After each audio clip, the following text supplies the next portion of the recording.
Avant de voir les différents modes d'accès à ma voûte documentaire, donc comment je peux aller travailler, accéder à ma voûte documentaire, je vous présente sommairement les outils.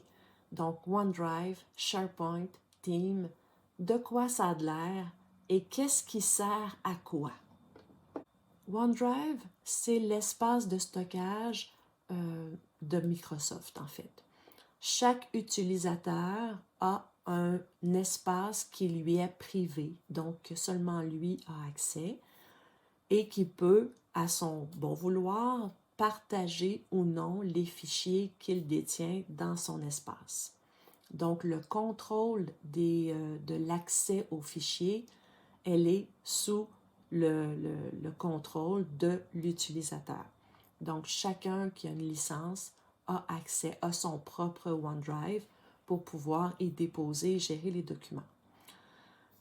Toutes les fonctionnalités qui sont ici, qu'on voit dans le OneDrive, donc d'ouvrir, de partage, de copier des liens et ainsi de suite, sont les mêmes dans tous les outils. Donc, dans SharePoint ou dans Teams, quand on travaille des fichiers, ce sont les mêmes fonctionnalités partout.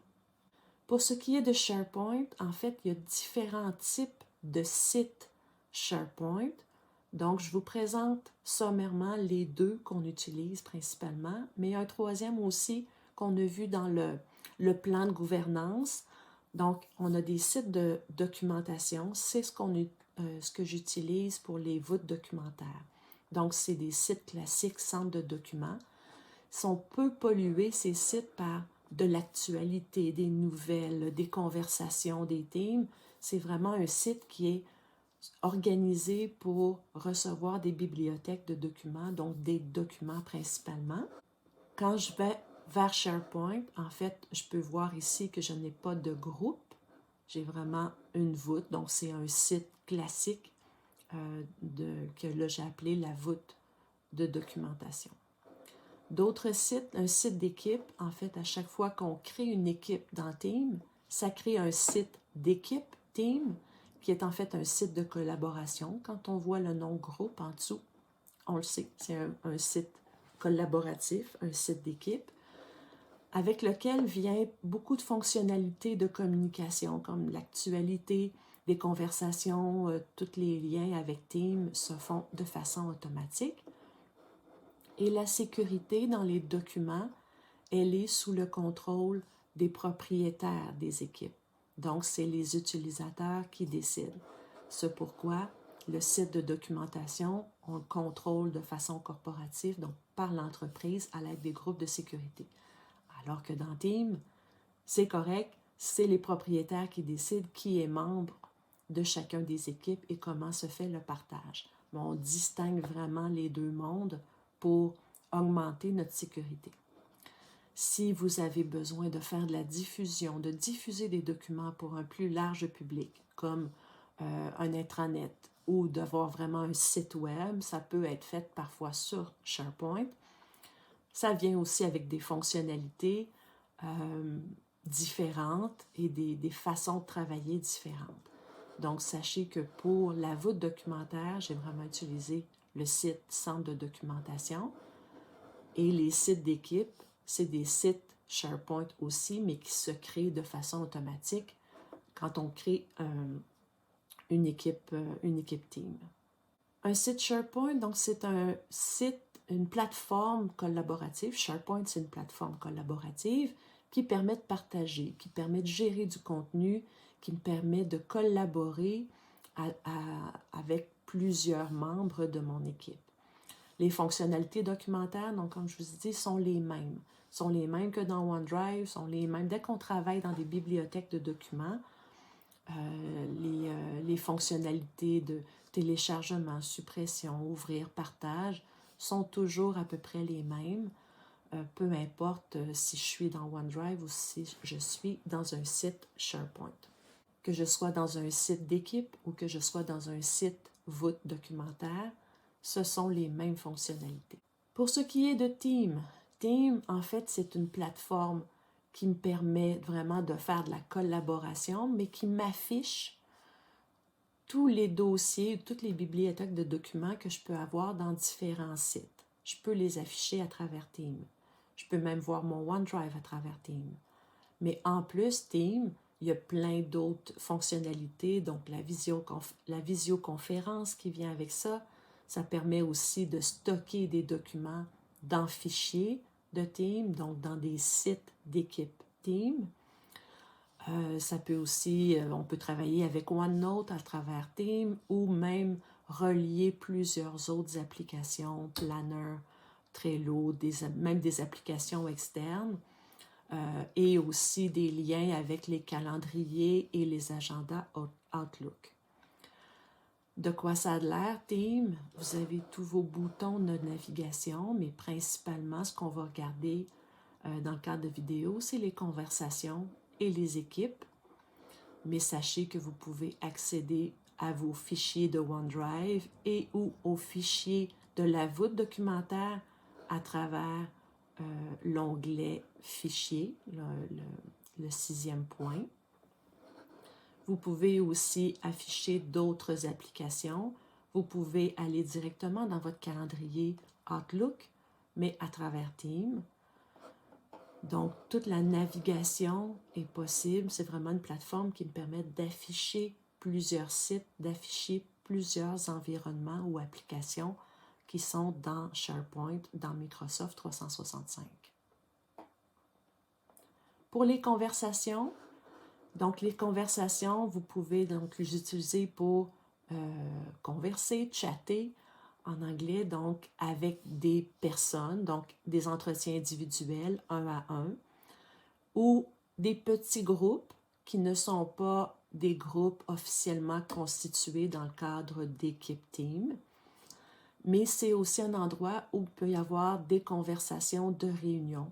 Donc, si vous avez dans votre calendrier Outlook, faites des chats, faites des échanges dans le cadre d'une réunion, sachez que ça se retrouve dans les conversations de Team de façon automatique. Si dans les conversations, vous avez partagé des fichiers, mais sachez que ça se retrouve automatiquement dans Drive, dans votre OneDrive. Donc, vos fichiers que vous partagez dans une conversation ou qui vous sont partagés dans une conversation se retrouvent dans vos fichiers OneDrive, donc dans mes fichiers ou dans les fichiers partagés.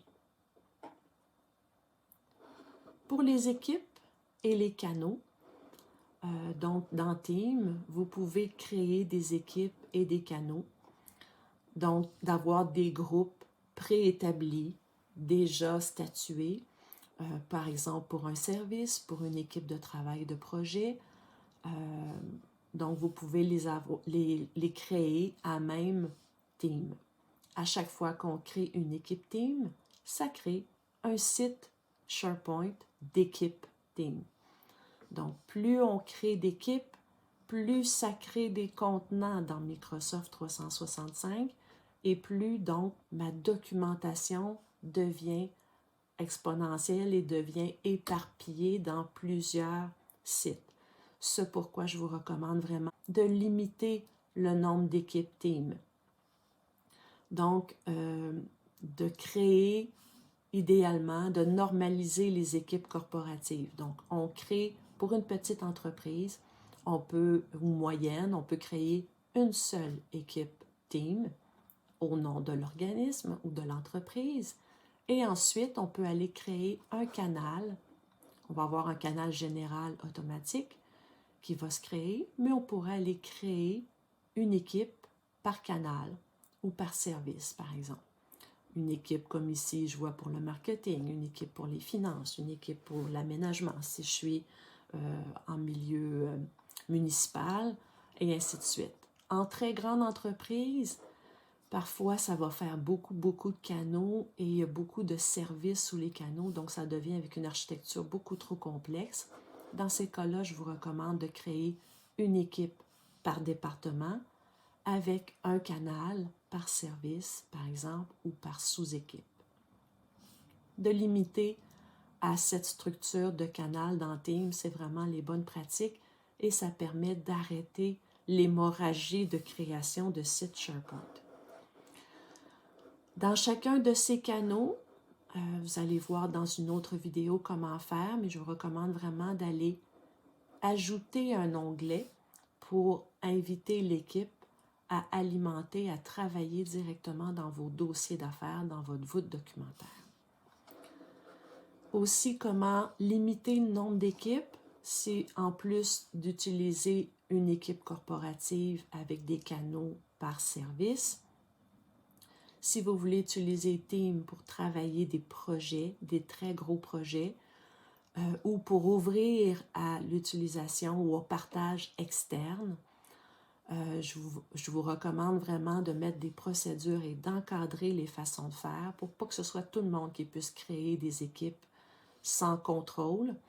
Donc, de mettre en place une façon, une demande, un formulaire de demande, par exemple, au techno pour ouvrir des canaux, des équipes team particulières pour des projets et de aussi suivre peut-être la formation qu'on a là, mais des formations supplémentaires pour vous assurer de bien gérer la sécurité et de savoir comment partager des documents sensibles, par exemple, avec l'externe et de vous assurer que les partages sont pour un temps limité et que tous les fichiers sont toujours redéposés ensuite dans votre voûte documentaire, sont toujours aussi nommés et classés de la bonne façon. Pour les partages à l'externe, je vous recommande vraiment si vous ouvrez le partage, vous rendez le partage disponible à l'externe, à l'intérieur d'une équipe Team ou dans un canal Team, il est vraiment recommandé de ne pas ouvrir les voûtes documentaires, donc les accès aux voûtes documentaires à l'externe. Les voûtes de documents devraient être exclusivement d'utilisation interne à l'entreprise. Encore une fois, il y a moyen de prendre, par exemple, une copie d'un dossier qu'on veut partager, mais de contrôler le partage. Donc, on en fait une copie, on le partage temporairement dans Team et ensuite, on redépose les documents finaux, par exemple, dans la voûte documentaire. Mais je vous recommande vraiment, n'ouvrez pas vos bibliothèques et vos voûtes documentaires à l'externe. Gardez ça pour le personnel à l'interne. Dans les prochaines vidéos, vous allez voir chacune comment accéder à votre voûte documentaire, donc à partir de OneDrive, de Team ou de SharePoint, les 3 outils qu'on vient de voir.